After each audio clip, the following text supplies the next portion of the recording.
Eh bien, bonjour à toutes et à tous et bienvenue sur Tendance et Vision, votre émission dédiée aux nouvelles technologies dans le monde de l'entreprise. Aujourd'hui, nous allons parler évolution du poste de travail et notamment au travers du retour d'expérience de la société Inmac W Store. Nous accueillons donc Laurent Courteau. Bonjour. Enchanté. Vous êtes président d'Inmac W Store. Tout à fait. Et Mickaël Carmazin. Bonjour. Bonjour. Vous êtes directeur commercial Microsoft Surface chez Microsoft France.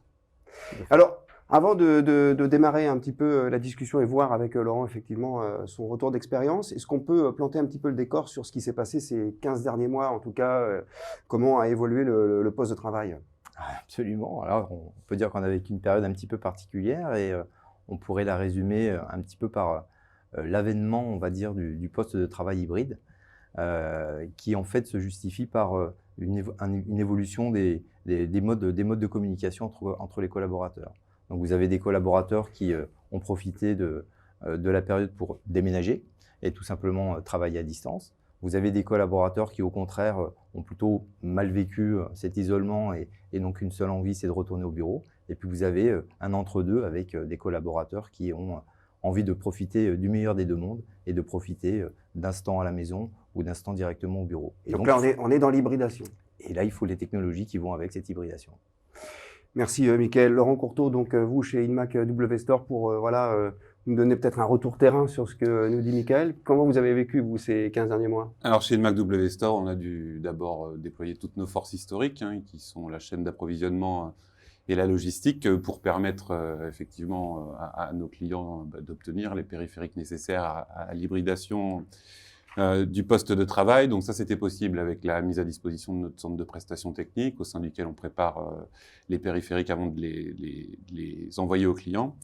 On a constaté aussi qu'il fallait répondre à l'urgence. Enfin, tout le monde avait besoin, je ne vais pas rappeler le contexte économique concernant la disponibilité des produits, mais ça, bien heureusement, nous avions du stock. Ça nous a permis également de répondre à toutes ces demandes. Et puis ensuite, on a constaté effectivement que l'hybridation, au fur et à mesure du temps, elle concernait tout le monde. Elle nécessitait quand même de réformer un petit peu les pratiques historiques, de pouvoir adapter finalement le périphérique aux usages et l'adapter au mieux aux usages.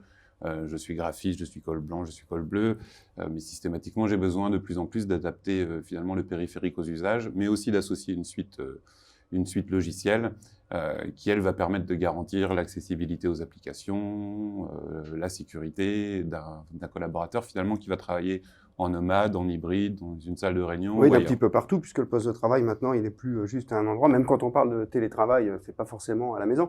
Et quand vous dites que ça concerne tout le monde, vous leur parlez des populations, en tout cas sur le lieu de travail, voilà, les graphistes, col blanc, col bleu. Mais il y a aussi la taille de l'entreprise, parce qu'on vous connaît beaucoup TPE, PME, mais Inmac W Store, si je dis pas de bêtises, c'est aussi 50% de grands comptes. Donc, vous pouvez voir effectivement qu'on soit gros ou tout petit, cette question de l'hybridation, c'est tout le monde. Alors, la question de l'hybridation, elle concerne aussi bien les TPE, les PME, les grandes entreprises publiques et privées. Ouais. Effectivement, ce sont tous des segments que nous couvrons aujourd'hui et toujours en essayant d'adapter au mieux l'offre qui leur est proposée. C'est pour ça qu'on a co-construit avec Microsoft et Microsoft Surface une offre d'Intelligent Workplace qui met à disposition, à travers un package, l'intégralité des solutions pour toute cible de clients. Mickaël, pour compléter peut-être ce que dit Laurent, sur quand on parle de compétences techniques et d'accès facile, on a l'impression qu'on a tout dit, mais du coup, qu'est-ce que c'est? En fait, c'est bien de remettre peut-être un peu l'usage au centre des débats, puisque en fait, c'est assez simple. Avant la pandémie, on avait 45 millions d'utilisateurs journaliers sur Teams. Au milieu de la pandémie, on est monté à 75 millions d'utilisateurs sur Teams. Et aujourd'hui, on est encore, on espère bientôt la fin, mais en tout cas, on est à 150 millions d'utilisateurs journaliers sur Teams.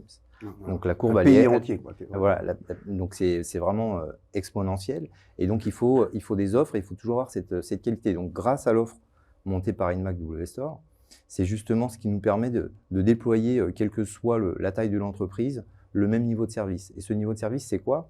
C'est que vous soyez nouvellement entré dans l'entreprise, puisqu'on a énormément de collaborateurs qui sont rentrés dans les entreprises, mais qui n'ont jamais mis les pieds au bureau puisqu'ils étaient fermés.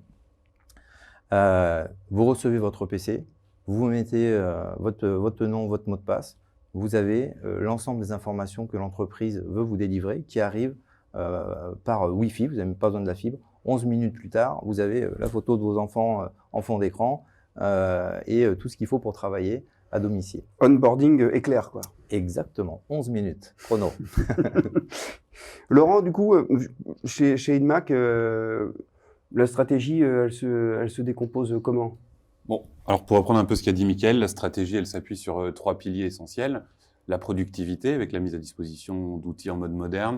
Donc, on ne va pas revenir sur la suite Microsoft, et je pense qu'au fur et à mesure, on utilise tous Microsoft Teams, par exemple. On commence à connaître, oui, effectivement. On commence à connaître, oui. Et finalement, l'hybridation de ce mode de travail nécessite effectivement que les déploiements soient faits en mode autonome à travers une technologie qui s'appelle Autopilote. On est donc sur la partie productivité, donc productivité au plus près de l'utilisateur avec un device qui lui correspond, mais aussi au plus près de l'administrateur qui pourra plus se déplacer sur site et donc qui pourra orchestrer l'intégralité de ses tâches d'administration via une console centrale. Ensuite, il y a le pilier collaboration. Effectivement, bon, on parlait de Teams, mais la collaboration, ça ne s'arrête pas à Teams. Co-construire aujourd'hui un document avec ses collaborateurs, travailler à plusieurs sur une présentation PowerPoint ou sur un document Word, c'est devenu un petit peu monnaie courante. Ce n'était pas le cas par le passé. Comme on dit souvent, on a gagné 4 ans en termes de transformation digitale, j'en suis assez convaincu. Vivement les 4 prochaines années d'ailleurs. Et il y a également le pilier sécurité qui préoccupe tout le monde. Hein. Le poste de travail en remote, oui. Sécurisé, c'est mieux. Les menaces sont nombreuses et c'est important de pouvoir y parer. Bon, on espère en tout cas que les 4 prochaines années d'évolution se feront sans épée de Damoclès au-dessus de la tête, mais dans une continuité plutôt naturelle. Cette question de sécurité, Mickaël, elle est importante. On sait que vous ne l'oubliez pas, Laurent l'a bien rappelé. Elle est au cœur de toute la stratégie des offres qu'on monte entre Inmac Glory Store et Microsoft, et dans la suite entre Microsoft 365 et Microsoft Surface. Vous savez, si on prend un peu de hauteur, aujourd'hui, il y a 600% d'augmentation des attaques malveillantes dans l'informatique. Ça veut dire que ça croît de manière exponentielle. Si on regarde le télétravail n'a pas aidé, en tout cas aussi. Hein. C'est aujourd'hui chez Microsoft, pour vous donner une petite idée des chiffres un peu globaux avant de parler de Microsoft Surface, c'est 3500 personnes qui travaillent au quotidien sur la sécurité. 3500 personnes chez Microsoft dédiées à la sécurité. Si on regarde le nombre de tâches quotidiennes liées à la sécurité pour surveiller ce qui se passe chez l'ensemble des clients de Microsoft, c'est 8 milliards de tâches jour. 8 milliards de tâches au quotidien pour gérer ces aspects de sécurité. Donc ça, c'est pour vous donner un peu le volume global que le sujet sécurité peut avoir dans les sociétés informatiques aujourd'hui. Puis après, quand on parle de Microsoft 365 et Surface, on peut dire qu'il y a entre guillemets 4 portes ouvertes ou fermées justement, puisque l'idée c'est justement qu'elles soient pas ouvertes, pour éviter les attaques. Les attaques, elles se font au niveau de l'identité de l'utilisateur, donc le mot de passe. Donc on évite le mot de passe avec la reconnaissance biométrique, faciale, etc. Ça, on le maîtrise déjà pas mal. La sécurité au niveau du système d'exploitation, Windows, c'est-à-dire que vous avez un système de sécurité au moment où vous allez démarrer qui va vérifier avant de démarrer l'ordinateur que tout se passe bien pour éviter qu'il y ait une prise en main à distance par le piratage au niveau du système d'exploitation. Et puis vous avez 2 choses qui sont un petit peu plus particulières à Surface. Vous avez, alors j'aime bien dire le mot anglais c'est firmware, mais le mot français c'est plutôt chef d'orchestre, c'est-à-dire que vous avez sous Windows un petit chef d'orchestre qui va vous dire ça t'as le droit et ça t'as pas le droit. Et Microsoft est le seul fabricant au monde à avoir son firmware. Ça veut dire quoi? Ça veut dire que quand vous avez une attaque malveillante venue de, peu importe d'ailleurs d'où qu'elle vienne, on a une rapidité de correction qui est unique au monde. Je ne vais pas sans citer les Meltdown, les WannaCry ou autres, en 72 heures, c'était réglé. Chez certains de nos confrères, mais néanmoins concurrents, ça s'est plutôt compté en semaines, voire en mois. Ah oui. Donc, ça permet d'avoir une approche de la sécurité de bout en bout qui va du logiciel, de l'identité au matériel, incluant donc la surface. Bon, c'est sûr qu'en plus, avec l'explosion du télétravail, donc comme je le disais tout à l'heure, le collaborateur qui se retrouve chez lui, avec les règles de sécurité de l'entreprise qui se retrouvent éclatées un petit peu partout, on est bien content effectivement quand c'est pris en main from scratch, si je puis me permettre, par le dispositif. Il y a 2 choses aussi qui sont importantes pour vous, Laurent, c'est l'accompagnement et les enjeux aussi d'éco-responsabilité. Si on commence par le premier, sur l'accompagnement. Alors l'accompagnement aujourd'hui, en dehors du fait de fournir un device adapté aux besoins de l'utilisateur et une suite logicielle adaptée, aujourd'hui les clients ont besoin d'accompagnement de manière globale, que ce soit au niveau de l'utilisateur dans ses tâches du quotidien ou au niveau de l'administrateur, mais également au niveau de la chaîne décisionnelle. Aujourd'hui, transformer son entreprise, ça nécessite des valeurs fortes, soutenues, pas uniquement par les dirigeants de l'entreprise, mais effectivement par toutes les différentes strates de l'entreprise. Et pour ce faire, à l'offre Microsoft Intelligent Workplace, on a adossé une offre de service et une offre de financement. Donc l'offre de service va couvrir tous les aspects support, que ce soit support utilisateur, support administrateur, mais aussi la partie aide à la transformation à travers des équipes de personnes dédiées qui vont aller auprès des clients pour leur expliquer quelles sont les dernières nouveautés de la suite. Effectivement, par le passé, on était dans quelque chose d'assez statique. Aujourd'hui, naturellement, les nouveautés, que ce soit au niveau de la gamme Surface en termes de produits ou au niveau des suites logicielles, arrivent de manière systématique et on n'a plus besoin d'attendre la dernière mise à jour. Donc, c'était important pour nous d'adosser nos offres à quelque chose d'humain qui nous ressemble. Aujourd'hui, on a 240 commerciaux qui s'adressent à nos clients. Bon, c'est pas rien. C'est 240 commerciaux qu'on va devoir former. Avec des effectifs de combien au total? Avec un effectif total de 521 personnes. Donc la moitié, c'est des commerciaux. Donc, la moitié, c'est des commerciaux. Effectivement, on sent que l'accompagnement, c'est pas anodin. Non, c'est pas anodin. Donc cet accompagnement, il est historique. Pour la plupart de nos clients, nous avons des relations historiques, pour certains d'une dizaine d'années. Ça nous permet globalement de bien les connaître et du coup d'adapter notre proposition de valeur à leurs besoins. D'accord.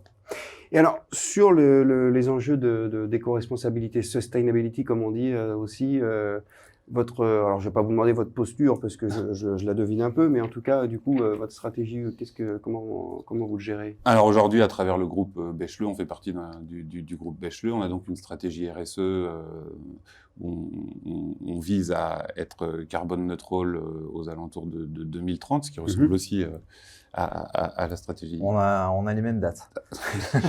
À la stratégie Microsoft.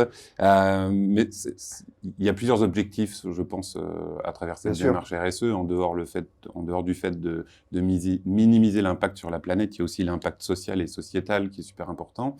Il y a aussi la sélection de partenaires avec qui on est aligné dans cette démarche RSE.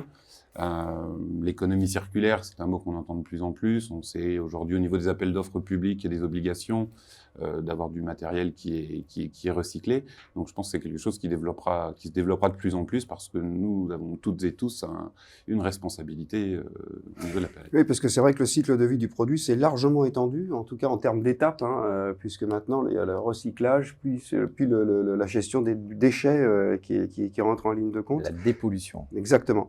Alors, Michael, justement, Laurent a commencé à en parler un petit peu. Il y a cette échéance de 2030, bon, je pense qu'il est quand même fixé par notre régulateur européen aussi. Chez Microsoft, par quoi ça se traduit Alors, je vais faire un petit peu écho à ce que disait Laurent, comme tout à l'heure, il faut partir d'une démarche un peu globale avant de regarder le sujet particulier Surface et le partenariat entre Microsoft et Inmac. Aujourd'hui, si on regarde un peu le chiffre global, la Terre, l'humanité, aujourd'hui, on a 55 milliards de déchets par an sur Terre. 55 milliards de déchets. Donc, de toute façon, tout le monde a pris conscience qu'il y avait quand même un petit problème sur ce sujet-là. Donc, du coup, Microsoft, au global, a décidé d'avoir quatre angles d'action. Un angle sur la partie carbone. Donc, effectivement, on va essayer de décarboner toutes les émissions faites par Microsoft à horizon 2030, donc d'être comme Inmac, carbone neutral comme on dit dans la langue de Shakespeare, mais surtout aussi en 2050 d'avoir compensé 100% des émissions carbone de Microsoft depuis sa création. Donc à partir de 2050, ça sera complètement en positif. Donc il y a 2030 et il y a 2050. Après il y a un aspect eau, c'est vraiment un peu on va dire l'or de demain, l'accès à l'eau potable. Et donc là, c'est pareil. En 2030, Microsoft on ne parle pas d'ambition, puisqu'on parle d'engagement signé. Oui. Ils ne sont pas liés à un régulateur européen. C'est vraiment une dimension mondiale, un engagement mondial signé. Et en 2030, de la même manière, Microsoft sera à zéro émission d'eau polluée à horizon 2030. Et enfin, il y a la partie déchets. Et donc là, on rentre dans l'économie circulaire. Et effectivement, dans toutes les offres qu'on veut monter avec nos partenaires privilégiés, dont Inmac, on veut donner une deuxième vie à nos produits. Et effectivement, éviter d'avoir toujours ce cycle finalement qu'on a connu depuis le début, c'est-à-dire on prend une matière, on la consomme et puis on jette ce qui reste. Oui. Là maintenant, il faut la consommer, et la faire repartir dans le circuit pour la reconsommer, etc., que ce soit un cercle vertueux. Donc du coup, en l'occurrence, aujourd'hui, on en est au départ. 2030, c'est demain, hein, c'est vraiment dans pas longtemps. Alors effectivement, sur la partie surface aujourd'hui, oui, on a accès aux disques durs, alors qu'avant, on ne pouvait pas ouvrir les machines, tout était... voilà, il fallait plutôt les jeter et en racheter d'autres. Donc maintenant, ce temps-là est révolu et on peut les réparer, que ce soit les écrans, que ce soit les disques avec l'accès aux données sensibles, etc., etc. On est à 95% d'emballage recyclé. Voilà, donc on est on va dire au début d'une très belle histoire concernant la partie RSE. Oui, effectivement, on sait qu'il y a quelques cerveaux qui fument dans les bureaux d'études pour Absolument. réussir à concevoir des produits qui vont pas mourir complètement, mais qui vont pouvoir revenir, avoir une deuxième vie pour On est même être à l'objectif sur ce sujet-là, en tout cas sur la partie surface, c'est 2030, 100%. Donc on ne parle pas d'emballage, c'est 100% du produit sera ou recyclé ou recyclable. Bon. Une belle ambition. Belle ambition, en tout cas. Merci, Mickaël. Laurent, écoutez, on arrive au bout de ce webinaire. Je vous propose le mot de la fin pour commencer. Le mot de la fin, je voulais quand même saluer notre partenaire historique, Microsoft et Microsoft Surface. C'est vrai que notre métier, c'est d'être entre les deux mondes, entre les constructeurs, éditeurs et les clients. Notre mission, c'est aussi d'être accompagné, ce qui se passe super bien depuis plus d'une dizaine d'années avec Microsoft, ce qui nous permet globalement de se transformer et de nous éduquer bien avant de pouvoir aller expliquer aux clients comment les choses se passent. Donc, merci Mickaël et merci à Microsoft. Merci Laurent. Mickaël, le mot de la fin, qu'est-ce qu'on peut dire à ça? Merci déjà, merci Laurent. Moi, je citerai peut-être juste une phrase de notre grand patron, notre CEO Satya Nadella, qui dit ce marché ne respecte pas la tradition, ce marché respecte l'innovation. Et je pense que c'est une phrase qui prend un peu tout son sens quand on parle de la relation aussi entre Microsoft et Inmac W Store, parce que ça fait effectivement, il faut des produits pour innover, ok, c'est très bien, mais sans humain et sans relation de partenariat, il ne peut pas se passer grand-chose. Et donc, j'en profite aussi pour remercier Laurent et toutes les équipes Inmac, parce que c'est forcément un plaisir et les clients s'y retrouvent. Donc, vous êtes entre de bonnes mains. Merci à tous les deux. On regardera attentivement à l'avenir. On verra effectivement si l'innovation ne deviendra pas une tradition. J'espère que voilà, on vous a en tout cas bien éclairé et on vous souhaite à toutes et à tous une excellente journée. Au revoir. Merci.